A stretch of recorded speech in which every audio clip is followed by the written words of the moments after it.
to the Big Biz Show, featuring insight, analysis, and a lot of stuff that's none of your business. Hold on. This is the Big Biz Show. I think it is their business. Making the markets work for you.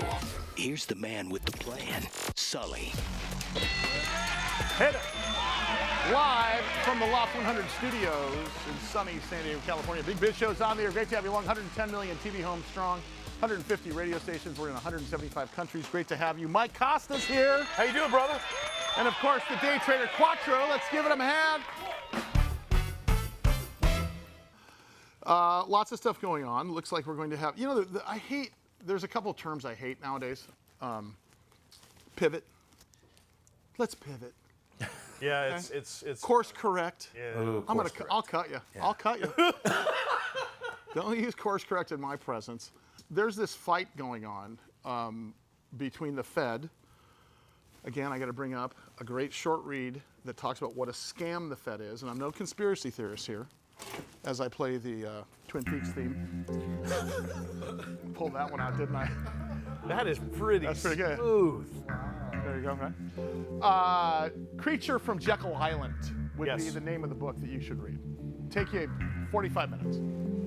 Talks about how nobody knows.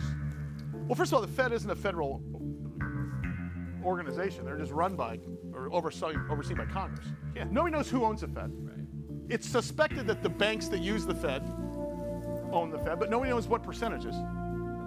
It was put together by Roosevelt, Carnegie, and some of the other Rockefellers. Yeah.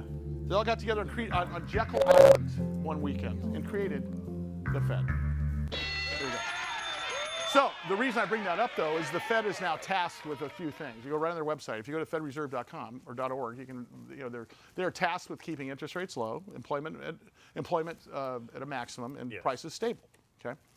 And the problem they're having now is even though we're having lower interest rate increases, okay, in other words, soft landing, things don't suck as bad. Right. We're not having 75 percentage points, not of a percent, but percentage points, basis points. Yeah. They're having Pivot. 0.25 percentage points. Okay. And the reason is, so why are we still raising interest rates if things are getting better? Because we keep hiring. Now, why would that matter? Why would that matter? Because if you're hiring, people have more money to spend. True. If people have more money to spend, okay, there's going to be a supply chain issue. Prices are going to go which way when there's a supply chain issue, right? So you keep on raising interest rates until businesses don't employ anymore. So there's a correlation between unemployment rates and interest rates. There's a balance, okay, but that's the issue here. And the other balance is, 70% of our economy, 70% of our GDP, the report card to our economy, gross domestic product, is based on consumer spending.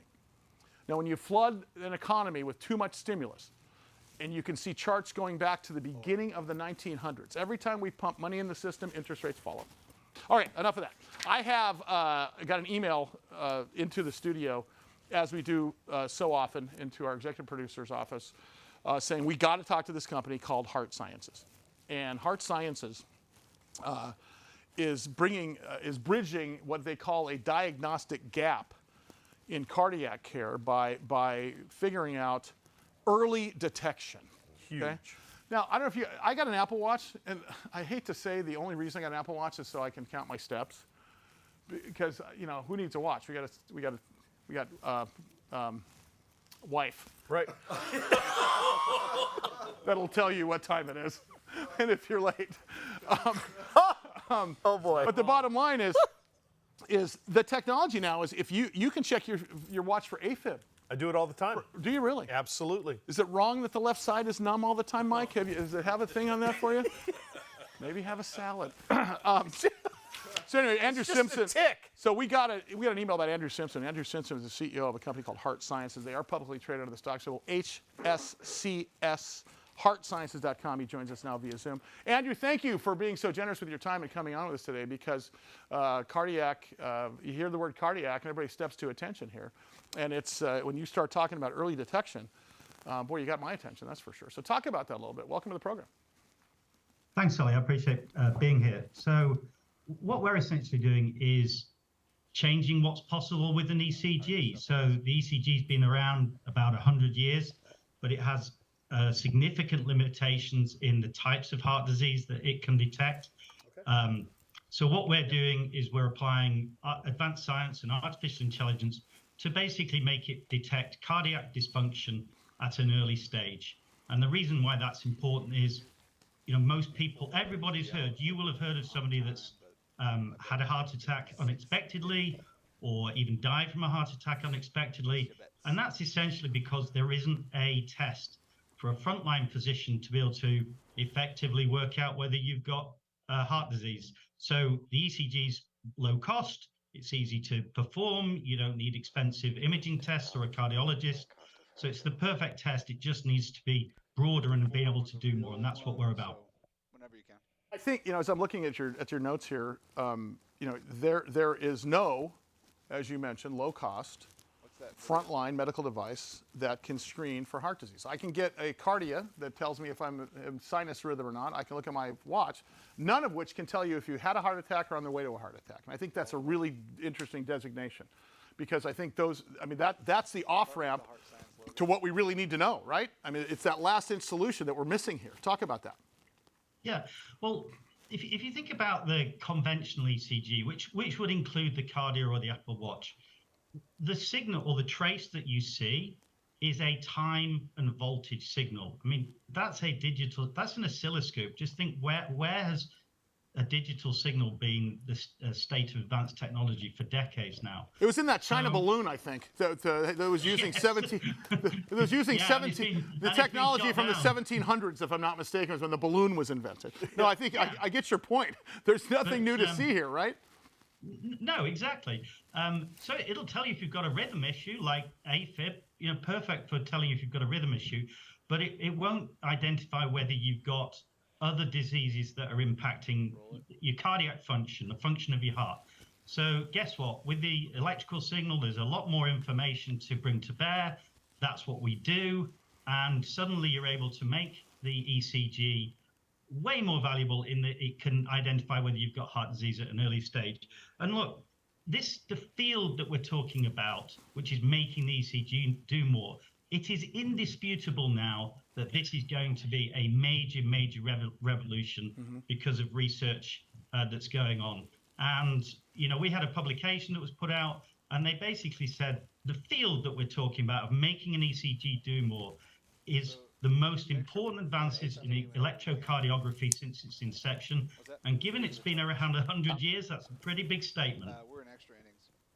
Here's my question for you, Andrew. First of all, that's a good-looking P-wave you got there showing on your. See how much I know about this stuff.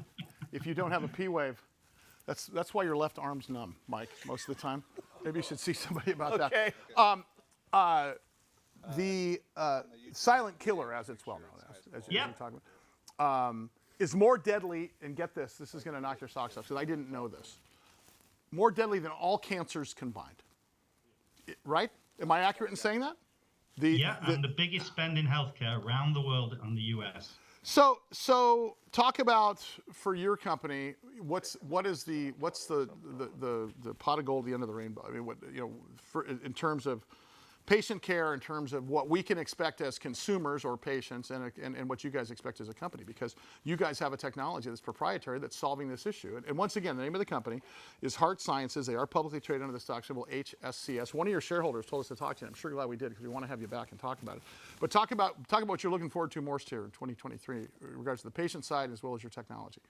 Yeah, so we're at the moment, we've not yet received FDA clearance. We're in the late stages of a resubmission for what's called a de novo clearance, which basically means you're a new type of technology. So when I say we're doing something new, the FDA agrees with that. So we would expect to be resubmitting for that FDA submission in the next few months. That would put us on a pathway. The FDA is usually kind of 6 to 9 months for an approval process.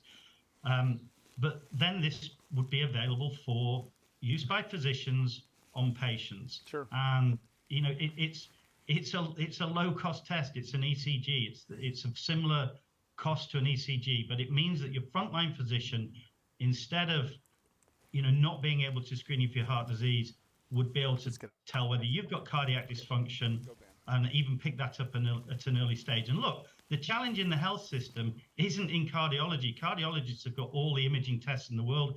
They've got fantastic equipment that can tell you whether you've got heart disease. The problem is the referral process, because most people in the United States find out they've got heart disease by having an event. Well, guess what? A heart attack's not a good way to find out you've got heart disease. Yeah. And most people being referred to cardiology turn out to have a negative test. So think of the tens of billions of dollars that's costing the health system. Jeez. Andrew, I want you back on the air with us in the weeks to come here, because one thing we didn't have a chance to talk to because we're short on time is that the COVID-19 pandemic has increased the risk of all this stuff. That's something we didn't get to talk about. Listen, you need to come back on air with us as soon as possible. Maybe get to San Diego. His name is Andrew Simpson, of course. Name of the company, HeartSciences. HSCS is their stock symbol. Go to heartsciences.com. Mike, go there today. Yes. Down that double-double.